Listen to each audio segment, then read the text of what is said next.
Hey everyone, I'm Rico and this is the Midpoint. It's a show where we try to find answers or maybe ask questions about a balanced life. Today, we're going to talk to Devin. He's been actually embarking on a very interesting journey. He, together with his wife and his son, they moved into a nomadic lifestyle and traveled the US for about 5 years. I can't believe on how they managed this situation, and we are just going to jump right into the conversation with him.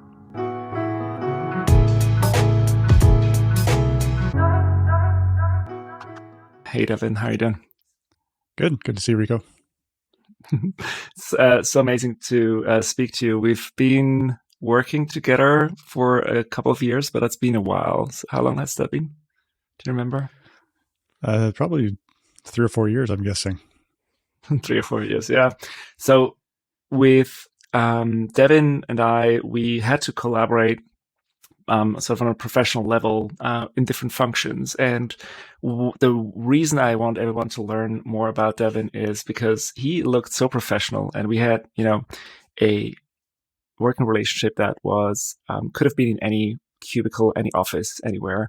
But after like the third or fourth meeting, I actually found out that Devin was living in his RV and was somewhere outside of suburbia in the US. And it was so impressive, the life that you were living there. I thought it would be great to have you on this show and talked a little bit about that life that you were living at that time.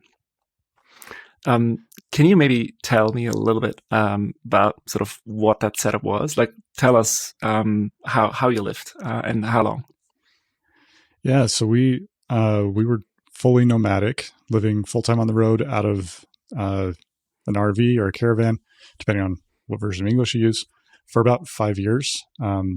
So the setup initially, so we started with what's called a Class A motorhome. So it's basically a motorhome that looks like a bus, and we towed a Jeep Wrangler behind us. And later on, we ended up even putting a motorcycle behind the Jeep, just because, got to have as many things with wheels as you can. And then later we actually kind of shifted rigs, and we transitioned to a pickup truck that was pulling a large fifth wheel trailer. It was considered a toy hauler, meaning it had a little garage, and we put motorcycles in it. And we we're probably about half a half across those two different setups in terms of time.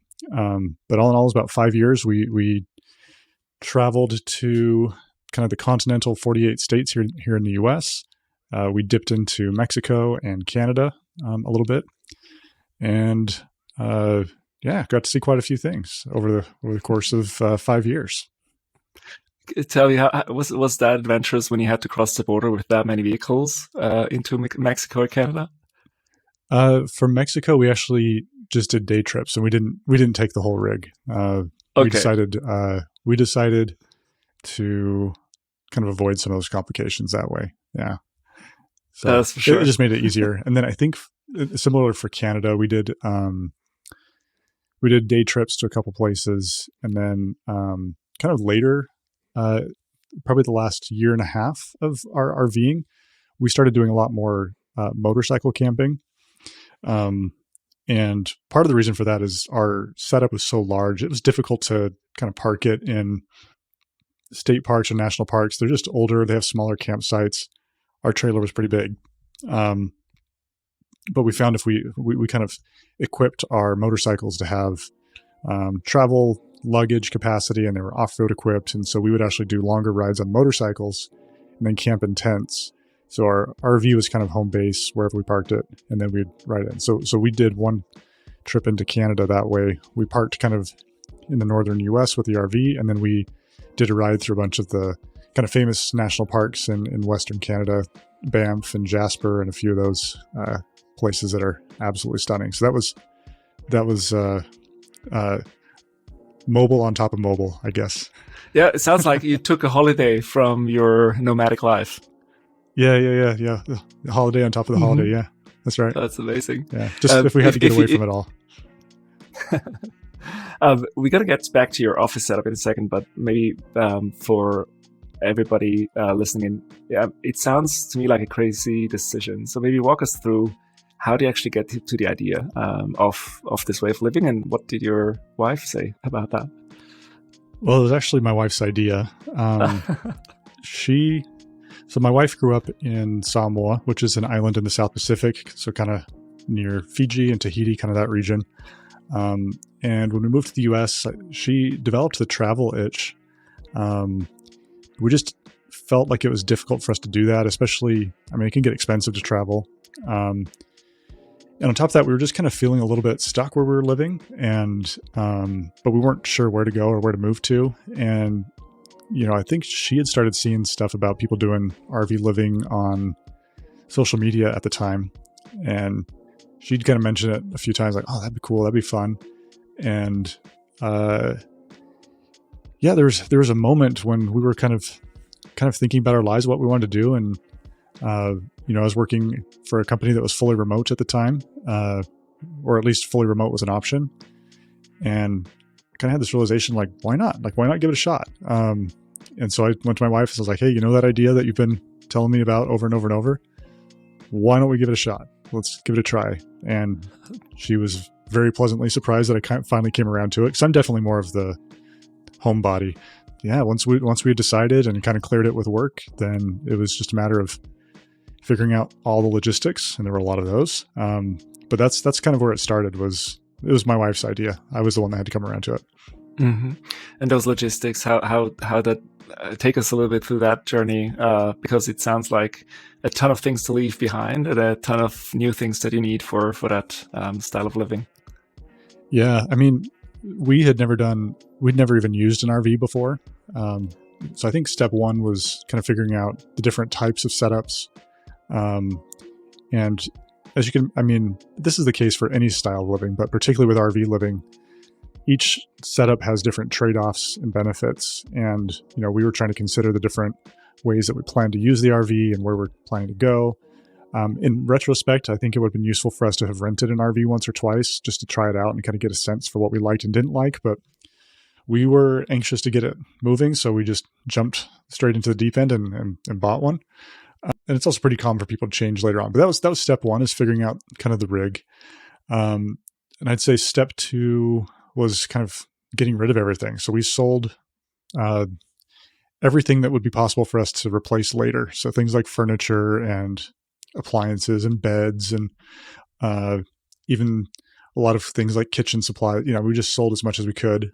And really the only thing that we put into a storage unit was kind of keepsakes and things that we couldn't replace that were important to our family. But those fit into just a very small little space. So the downsizing took a lot of work. And then we also needed to kind of figure out our plan for kind of on-the-road logistics. So we needed to figure out where we were going to register our vehicles. Laws are different in every state here. So some states require you to get an inspection on your vehicles once a year to renew your registration. That doesn't work very well if you're on the road. So, we needed to figure out states that allowed, that didn't require an annual inspection. We needed to find states that had kind of favorable insurance policies and tax benefits. And anyway, there's all of these different kind of factors that you have to think about when you're doing the RV living thing.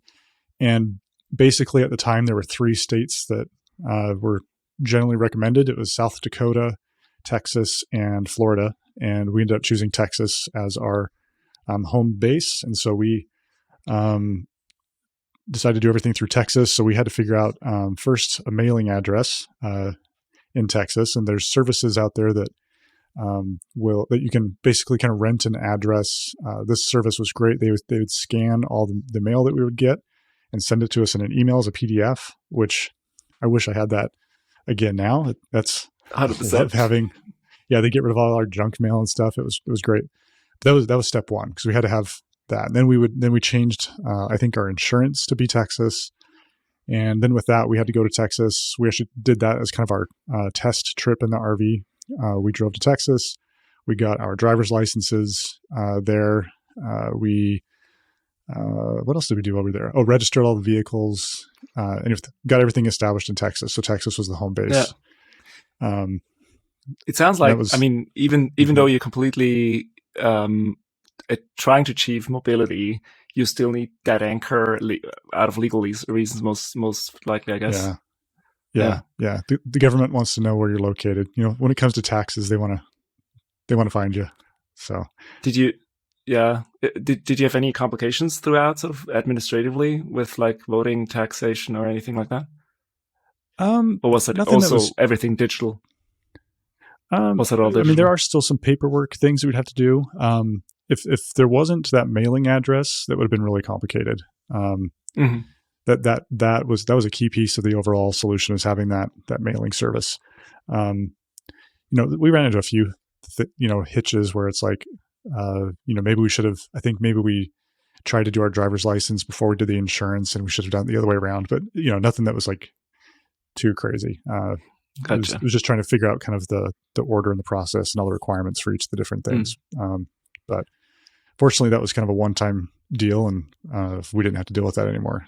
That's probably the least fun part of the whole thing. So now you've got yourself settled legally, administratively, and you basically get into the RV and leave for the first time. Like, how's that feeling? How did you two feel about that first day on the road? It was, I mean, it felt fake, honestly. Like, it felt like we were cheating, because it felt so non-compliant that it felt unusual, right? Like, it's like you kept looking over your shoulder, like, somebody's going to come tell me I can't do this, right? Like, somebody's going to be like, no, sorry. A little bit like Thelma and Louise. Yeah. It just kind of felt like, you're I don't know, doing something you're not supposed to, and somebody's going to catch you and tell you can't do it anymore. Like, all right. It was just a little bit too kind of fun and crazy. But, first day was interesting. We had actually, we only went a few miles away from the home that we'd sold, and just to kind of get set up. And day one, our generator didn't work, and I was out trying to fix it, and I still wasn't used to the RV setup, and I was walking around the back of it, and there's these slide outs that extend from the RV to kind of increase the living space in the RV. And I walked around the corner and hit one right on my head, cracked my head open, fell down, blood gushing everywhere, concussion. So that was day one, which wasn't a lot of fun. Oh my God. And then a few days later, we actually had the engine of our motorhome completely seize up. Still don't know what happened. And they actually had to like tow it right back to where we had started. And it ended up like working and not ever having a problem again. It was just some weird fluke thing. But I mean, that was all in the first week. Like, we were just like, what are we doing? Is this even gonna, it was a little overwhelming that first week, just all the problems that we ran into. I mean, once you ended up back where you started, was there any moment there where you were going like, all right, that was a bad idea, let's stop? Oh yeah, I was definitely questioning it. The other piece that was funny is like, it was embarrassing. Like, I didn't want to tell family members or anybody that we had ended up back in the same place. Like, we probably could have stayed with family that were close by, but we ended up getting like a hotel or something, because I didn't even want to admit that like we'd already failed in the first week. People are like, how's it going? Oh yeah, it's going great. Yeah, it's going great. You have this big tape around your head, and yeah, can barely see. Yeah, it was. So yeah, it was just kind of a little bit embarrassing. Like, oh come on, we can pull this off. But we stuck with it, and it went much smoother after that first week. Yeah, I mean, looking back over the 5 years that we're on the road, is that maybe also a trait that you need, sort of a character trait to keep pushing through, even if when you had sort of these obstacles? Is had that happened more often than you would have imagined? Definitely, you got to be resilient and enjoy problem solving and be able to kind of figure things out on your own. I think, I mean, things are always breaking and putting complications in things. I mean, for example, we were camping in a really remote location at one point, and our water pump went out. So if you're not parking in like a campground, you're living off of kind of the water that you've got in your storage tanks, and there's a water pump in the RV that pressurizes all the faucets and the toilet and that kind of stuff. And that went out, and we were a long ways from, anywhere that we could even get the parts to fix it. And rather than kind of like bailing and kind of kind of ruining the kind of where we were enjoying, we decided to just kind of figure out how to deal with it. And we ordered a new pump, and we were going to have it delivered to some place that we could pick it up. And we just figured out how to make it work. Like, we found a stream nearby that we collected water with, and we were boiling it. We were able to kind of drain water out of our tank and use it for cooking. So we'd kind of climb under the RV. There's like a drain valve we could open up and fill up a container or something. We use it for cooking. So we just kind of made it work. So we could continue to enjoy the place that we're at and not have it spoil the fun. So yeah, there's definitely things like that you have to just kind of go with the flow. I think another one that was always required a lot of patience is coming to a new location and looking for a place to park, because we'd park in public lands a lot of times. If you have a campground, you often have like an assigned spot you can go pull into. But here in the US, we also have public lands that you can just park on anywhere, but the actual parkable places are limited. There's pull-offs on the sides of the road, and maybe somebody else is there. Maybe the road is really rough and you can't get your RV in, and you just don't know what you're going to find until you show up. And we had times where we'd show up and it was getting a little bit too late, and it was dark and you couldn't see very well, and it was hard to find a spot. And those are stressful, because you're tired and you want to set up, and it can be difficult to find those things. So there's definitely some tense moments of, navigating that with the family, trying to, get settled in for the night, things like that do require a bit of patience and a bit of resilience. Mm-hmm. How much can you compensate with good planning for that? Like, how far ahead do you plan? Like, it sounds that there's some variables that you can't control and you have to fix them when you're there. But yeah, how do you decide where you go next, and how far ahead do you plan? When we initially started, we weren't planning very far ahead at all, like maybe a week or two in advance at most. And we were using, a number of different apps that kind of list places where you can park. We would kind of have to compare that with cell phone coverage maps so we could make sure that we had internet. We would look at like satellite views of the area to see how much space it looked like there was, to see if we could get our RV in. But you really never know until you get there. Because you might show up and it looks good from the satellite view, and then you show up and there's like a huge ditch that your RV just isn't going to get through. Or you might get there and the internet coverage isn't what you expected. So you can do some planning, but we rarely had like absolute confidence in a location until we got there. So that made it really, really, really tricky to deal with that uncertainty sometimes. I'm not great at dealing with uncertainty, so that was definitely something that was trying for me, but we started getting used to it. How long did that take you, do you think, till you get used to that? Well, maybe get used to it's the wrong word.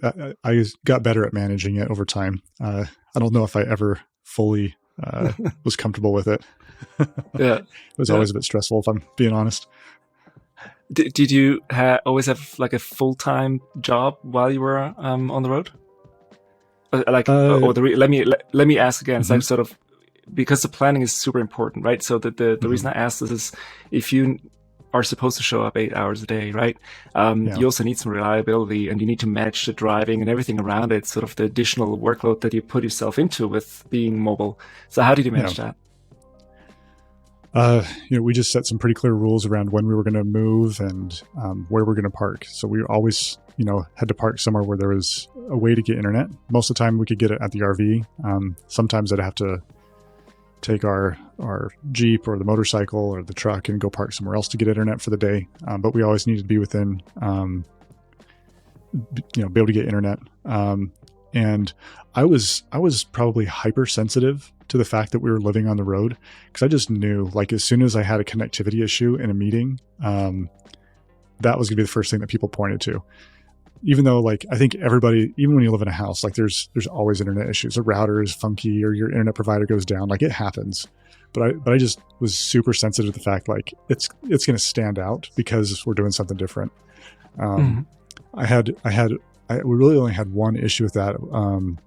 I was doing a sales meeting, and for whatever reason, like, I think the cell phone tower that I was using went down or something, and it just did not work. And my manager at the time really gave me a bunch of grief about it. Oh, if you can't have a stable connection, I really don't think this is going to work out.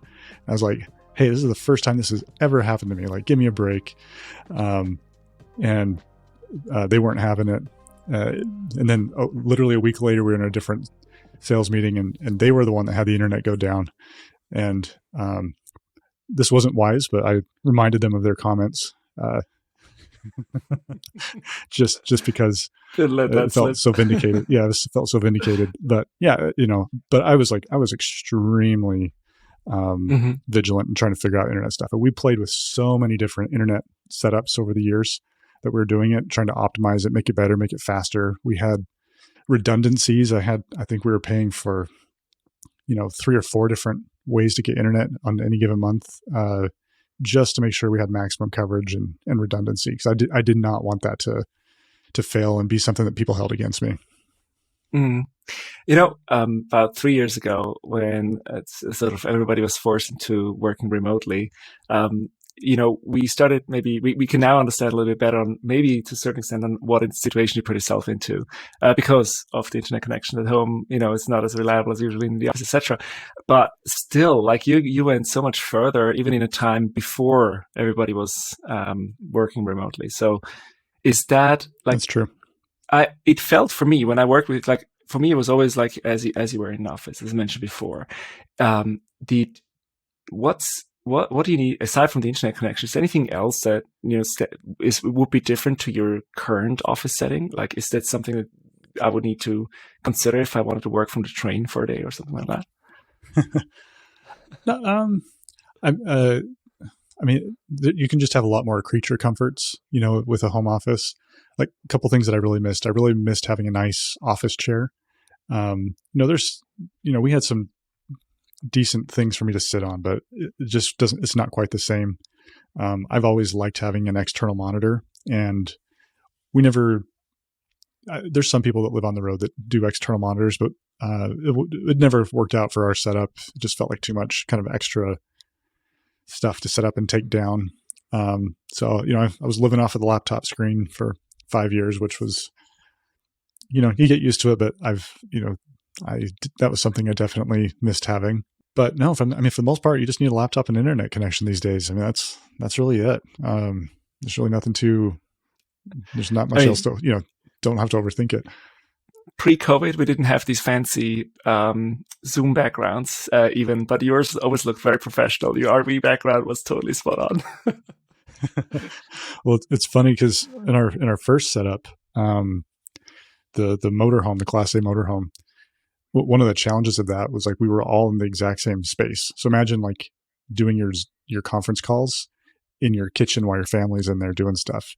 And that was really hard. And we actually ended up draping a blanket behind the chair I was sitting in to at least have a visual barrier between where I was working, where they were at. But there was no audio barrier. So every time I was on a call, my family had to try to not be disruptive, which was really, really difficult. And was actually one of the main reasons that we switched from that setup to the second setup, the trailer, because the fifth wheel trailer that we looked at had basically 2 areas. There was kind of the kitchen living area, and then there was a garage space because it was a toy hauler. You can put motorcycles or an ATV or something in there. But there was a solid door between the 2 spaces. And we were honestly considering quitting the whole road thing over this. We kind of on a whim went and walked through these RVs, and I just remember my wife closing the door, and we couldn't hear each other. And we're like, oh, this is exactly what we've been missing. So we made a huge swap of sold the Jeeps, sold the RV, bought the trailer, bought the truck, just so we could have a door. Because what an expensive door. It was the most expensive door I've ever bought. Yeah, for sure. Amazing. But so worth it. It sounds like it was worth it for sure. I mean, you mentioned your wife, and with, like, living in such a small space, I mean, comparatively to sort of owning a house, or living in an apartment, what did that do to your relationship? Like, how long had you been living together before you went on the road, and sort of what changed, like, for you both? Yeah. So we had owned 2 homes previous to that. It's like, in some ways it made things better, in some ways it made things worse. We got really good at, it helped us to get better at working together and communicating more clearly. I think we also I ironically found a better place of like individuality and giving each other space, because I think when you're so close together, you realize how much you need that individual time and space. And so we found, we were very intentional about separating at times, and, you go do this thing, and, or, I'd take our son and go do something, give her some time alone. So we just got very intentional with kind of, this is your time, this is my time, this is time we're doing together. And so it just kind of brought some of those issues to the surface that otherwise may have just, well, at least in our marriage, we hadn't really been conscious of or addressed in a kind of, I guess, conscious way. That we had to kind of deal with them because they were very much in our face. Overall, though, it definitely, I feel like, built our family stronger. It was definitely a growing experience for us. Did you? Which obviously, if it hadn't worked, we wouldn't have done it for 5 years. I guess exactly. Yeah, for sure. So when you, Devin, had a moment of of frustration to say like, all right, I need, for work reasons or for any other reasons, going like, all right, I need some alone time now. What did you do? Did you go underneath the RV to fix something, or did you take the bike and went somewhere? Yeah, once we started the motorcycle thing, that was definitely my number one escape was the motorcycle. Yeah. We, I think the motorcycle, I think that was maybe about a year and a half into the trip. And I actually bought the motorcycle because I was doing kind of UX design as my job when I started. And then I transitioned to be part of the sales organization, which is when you and I started working together. But I was going to have to do a lot more traveling, using an airport. And so bought the motorcycle as kind of a functional tool so that when I went to the airport, I could take the motorcycle and leave the Jeep and the RV for my family. But then I ended up really liking riding the motorcycle. It became a lot more than just, a utilitarian decision. So I went on so many rides. We did. And then eventually I got my wife into riding motorcycle. We got 2 bikes and we would go on family motorcycle rides. So it kind of took over, but yeah, motorcycle was absolutely my escape. Love riding the motorcycle. And the great thing is like, we could plan where we're going to camp based on awesome rides, which is what we kind of started doing. Like we started looking for places we could park and then go on really cool motorcycle rides. That became part of the stuff we would look for. So you told me one thing a while back about your son not being too fond of those trips, right?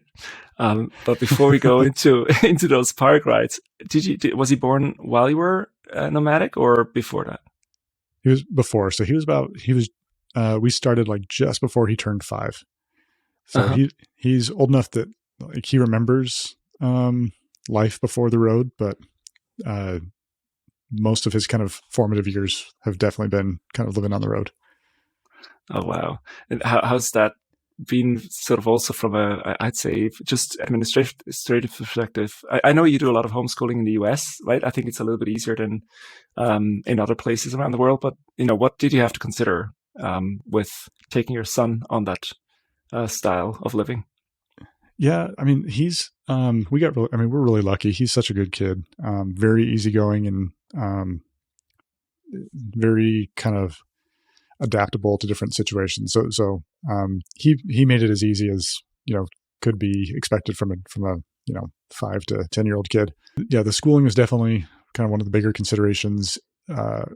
And honestly, we weren't the best at it. Both my wife and I, it's not our forte to do that kind of teaching. And my wife spent a lot of time researching different curriculums and kind of had him going through it. And then there was like, I think a year or two that we just kind of like said, and kind of stopped worrying about it. We're paying the consequences now. He's, a little bit more behind now, but we did eventually find kind of a good online program that we could use that took some of the burden off of us and helped him get what he needed. Yeah, that sounds like, a very problematic decision on your side with regards to the curriculum for, you said 1 or 2 years?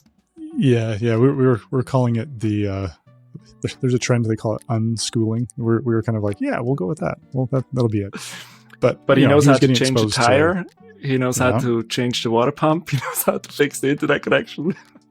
yeah, yeah. And he got to see a lot of great things. And that's been kind of one thing, because he's now back into public school, and you know, he definitely wasn't appreciating all the stuff we were seeing at the time, but you know, he'll come home every now and then. He's like, "Hey, we talked about, you know, this, or, you know, I don't know, you know, some sort of like thing in American history." He's like, "We saw that, didn't we?" It's like, yeah, we went there. He's like, "Oh yeah, that's cool.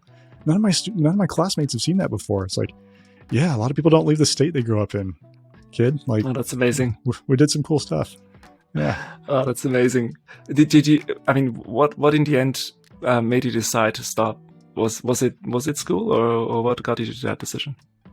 You know, it just kind of felt like a natural end. I wish there was a better, more concrete answer than that, but it just seemed like the right time. Like we felt like we were ready to try some different things, and that living in a home was going to be the way to do that. In some ways, I think we were getting a little bit tired of it as well. It's a logistical. It's a lot of logistics. Like you're constantly figuring out, like, you know, where you're going to drive, where you're going to park. You know, once you get there, where do you get groceries? Where do you get gas? Where do you go for fun? And it's like every time you move, it's like planning a whole nother holiday, and it's just a lot of work. And it's, you know, there's obviously, it's fun and rewarding, but it takes a lot of time. I remember I went on a business trip for the company that we were working for, and one of our colleagues, when I got there, like, he met me at the airport. He took me on the train and navigated us to the office. And we got done, he took me right to my hotel. And I remember it was like the first time in like 3 or 4 years that I didn't have to like be the wayfinder. And I remember telling him, like, Yeah. you have no idea how much I appreciated that today. Like, it was just so nice to not have to figure out where I'm going all the time. Everything just worked. It was incredible. Yeah. It's like, I don't know. It's something I never would have thought to take for granted before. It was nice. But yeah, so I think you know, some of those things were just kind of tiring, and we were just ready to settle down. But you know, we also knew kind of more what we were looking for, and we were able to find a place that met basically all of our criteria. We got incredibly lucky, which made it a lot show me easier. some pictures. It's a really beautiful place that you have now. Tell me, how does today's living, sort of, you live in a house, again, a little bit more remote than many of us, but Mm-hmm. how much does that compare to your RV living? It looks a little bit similar. I mean, you still need to fix a lot of things, I think, and you still need to do a lot of stuff that you enjoyed without the planning, I guess. Yeah. You know, you're right. Like, we're on 5 acres. So there's a little bit of work around here, but like, you know, very remote place, because we're in a very beautiful location. I think that made it an easier transition. I didn't feel like we were going to miss some of that from the RV stuff.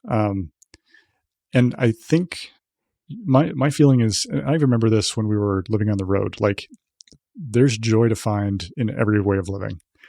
You know, I think the kind of nomadic lifestyle is, you know, it's, you know, sexy and appealing and very social media friendly. It looks great if you're trying to build out your Instagram account. But like, when you're living in a home, like, there's still other things that you get really excited for and really proud of, and you can do a little bit more kind of like creating and establishing things. You know, we've last fall we did a bunch of, you know, yard work, and right now we have a bunch of bulbs that are starting to pop up from the ground, and we're kind of, the anticipation of our property being covered with beautiful flowers in the spring is really exciting, and not something that, you know, we could really do in the RV. But very rewarding and fulfilling, just like, you know, going to a national park and seeing some cool sights. I mean, there's the places that we find the joy is different, but it's still there, and you just, you know, find it in different ways. Mm-hmm. I think I've also appreciated the ability to do some of the more kind of hard work. We kind of missed some of the yard work, which is a weird thing to say, but it's for those of us that kind of do a lot of work on the computer and on the screen all the time. It's great to get out and work with your hands and get out and, you know, be outside in nature and get dirty and accidentally cut yourself on something, and like, I don't know. There's something very kind of grounding about that type of an experience too. So yeah, we're definitely enjoying it. It was just, enjoying different things. Picture if you would sit down with your wife later, sort of in the week, or sort of at a nice sunset. I think you live close to the beach as well, and you think back of the time you were on the road. Like, which was the most memorable experience that you both would sort of reminisce over? Oh man, that's a tough one. Well, which one would you say, and then she would correct you with her most memorable experience? Yeah, I wonder if we would both say, gosh, that's a good question. There's some, okay. That's a hard, sorry, I'm like really rambling over this one. Stuttering. That's fine. Yeah. There's a couple that stand out to me. I think the answer I'd give a lot of people is the one that surprised me the most was South Dakota. I didn't have any expectation. I pictured South Dakota just being flat and boring. And we got to this one area, just beautiful mountains, fun motorcycle rides. That was one that just really took my breath away, especially because I wasn't expecting much. My wife liked South Dakota also. We also had one of our kind of most fun places to camp was in the Florida Keys. So there's a string of islands off of the kind of south coast of Florida. Tiny little island. This little RV park we stayed at was like literally the whole place is an island. And my son and I bought a fishing pole and we fished every day. And fishing out there is so easy. We were catching stuff all the time. But probably the funnest part about that is we actually ended up catching a shark. And like I'd never like done fishing, and the first thing that we reeled in was this shark. And I didn't know what to do. Like I'm standing on the end of this pier. I've got a fishing pole in one hand with a shark on the end of it. In my other hand, I'm like Googling, like, what do you do with a shark? No idea how to even deal with that. And my son's freaking out. Oh, there's a shark. There's a shark. That's always going to be a fun memory for us. I think some of our favorite places, I loved, the national parks are just in the U.S. are stunning. Yellowstone and Yosemite and Zion. And we love some of those national parks. It's difficult to kind of pin down a favorite, but yeah, sure. Those are a few. Sounds amazing. If maybe as a closing question, like if anybody is keen to go, wants to break out of their normal life and try to get on the road, like, what do you think? Especially families, or could be individuals. Like, what's the most important thing to consider when they want to make the switch, in your point of view? I think the most important thing, honestly, is commit. I can't tell you how many people we met. They're like, "Oh, I've really wanted to do that," or "Oh, my husband talks about this all the time," or "My wife talks about this all the time." But very few people actually kind of do it and try it. I'd say start small, experiment, rent an RV, see how you like it. But I think a lot of people just aren't, they maybe they're just kind of saying they want to do it, but very few people actually kind of commit to actually doing it, making it happen. I think that is the hardest part. I think people talk themselves out of it for one reason or another. That may not be the answer you're looking for, but that seems to be the biggest difference between those that do it and those that don't, is committing to the idea and making it happen. Because there's always going to be a reason not to do it. That's exactly, I think, what people need to hear. That applies to so many situations in life.